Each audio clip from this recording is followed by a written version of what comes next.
Merit, talagang nilubos-lubos ang kanyang paglabas ng sama ng loob at talaga naman maraming nagulat sa kanyang mga pinagsasabi. So dito kasama na po dito ang mga iba't ibang panunumbat di umano ng mga netizens at basher at ilan na kasamahan daw ng Team Kalingap. At dahil dito ay tila nagsisisi itong si Merit na tinulungan ng Team Kalingap at inamin niya mismo na hirap siya sa hirap pero mas gugustuhan pa daw niyang bumalik sa pagdidildil ng asin dahil sobrang sanay na siya sa kanyang sitwasyon na bilang isang mahirap kaysa naman daw ganito ang kanyang maririnig sa mga netizens na tila ba'y pinapanumbat o nanunumbat sila sa kanya. So kita natin dito na sabi niya, mas pipiliin ko pa na magdildil ng asin kaysa ganito ang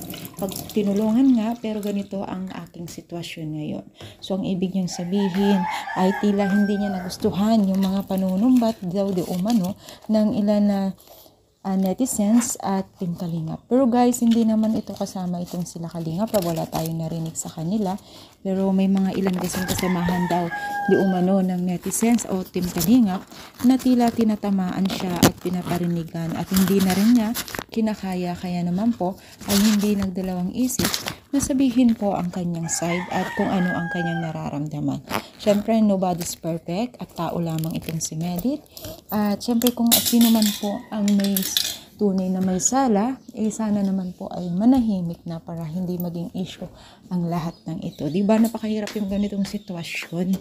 Diba? So ano sa palagay nyo? Sinong nagsasabi ng totoo at sino may mali? Comment down, palike po ang ating video. Thank you, more power and God bless all.